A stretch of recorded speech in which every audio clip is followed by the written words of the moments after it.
News 24 Shivneri, निर्भीड सत्याचा बुलंद आवाज। आळेफाटा पोलिसांची मोठी कारवाई। आळेफाटा पोलीस स्टेशन व स्थानिक गुन्हे शाखा पुणे ग्रामीण यांनी महाराष्ट्रात विक्रीस बंदी असलेला चुना मिश्रित मिराज तंबाखू तस्करी करणारा ट्रक पकडला।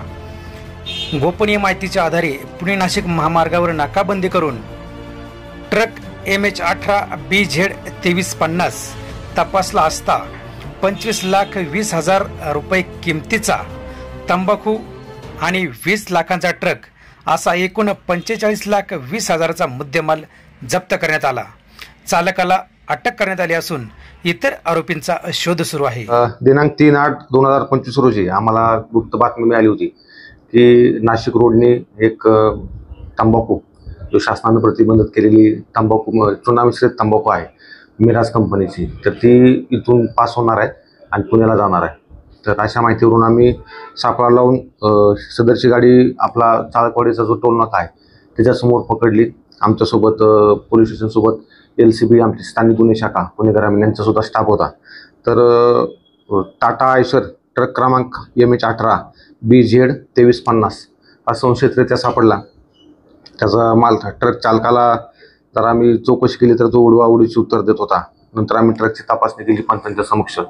त्याच्यामध्ये शासनाने प्रतिबंधित केलेली मिराज कंपनीची जी चुना मिश्रित तंबाखू टोटल त्याची किंमत आहे 25,20,000 रुपये किमतीची आणि 20 लाख रुपये किमतीचा ट्रक असा आम्ही 45,20,000 रुपये किमतीचा सर्व मुद्देमाल पकडलेला आहे। यातील ट्रक चालक आहे अल्तमज खान म्हणून, तो राहणारा धुळ्याचा आहे। त्याला आम्ही गुन्हा दाखल केला, त्याच वेळेस अटक केलेली आहे आणि या अनुषंगाने गुन्हा रजिस्टर क्रमांक 218/25 भारतीय न्याय संहिता 23 कलम 123, 223, 274, 275 सहकलम अन्न सुरक्षा व मानके अधिनियमाचे आहेत।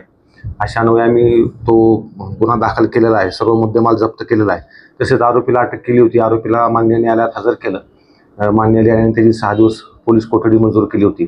तर त्याच्यामध्ये आपण जिथून त्यानं मुद्देमाल घेऊन आला धुळ्यातून तो एक आरोपी आणि जिकडं मुद्देमाल तो घेऊन चालला होता तिकडचा एक आरोपी, असे 2 आरोपी आपल्याला अजून ह्या गुन्ह्यामध्ये पाहिजे आहेत। आम्ही त्यांचा शोध घेत आहोत। सर, घटना घडल्यानंतर खूप उशिराने माध्यमांना माहिती देत आहे।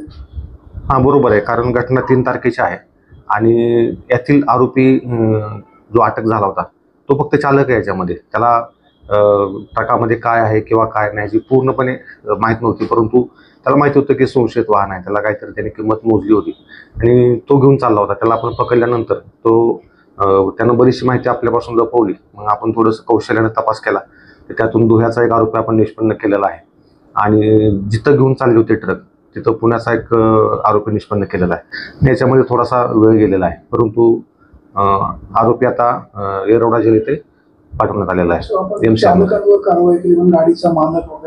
हा मालक आहे, मालकाला आपण आरोपी बनवलेला आहे आणि ही आता घटना घडली, ट्रक पकडला गेला, आरोपीला अटक झाली, समजले की ते बाकीचे मोबाईल बंद करून फरार होतात, त्याप्रमाणेच हे झालेलं आहे। त्यांचा आम्ही शोध घेत आहोत। सदरची जी कारवाई आहे ती आमचे SP श्री संदीप सिंह गिल सर, तसेच आमचे additional SP Ramesh Chopde sir, तसेच आपल्याकडे नव्याने हजर झालेले माननीय SDPO आहेत धनंजय पाटील सर यांच्या मार्गदर्शनाखाली PI अविनाश श्रीमकर आहेत LCBचे, तसेच पोलीस स्टेशनचा आमचा स्टाफ आहे API पन्हाळकर साहेब, ASI साबळे LCBचे आहेत, हे SC गायकवाड, पारखे, माळुंजे, तसेच LCBचे वारे, आमचे नवीन आरगडे, शैलेश वाघमारे, अक्षय नवले, सचिन खोबल, गणेश जगताप, ओंकार खुने व पोलीस मित्र मंगेश कदम यांनी केलेले आहे।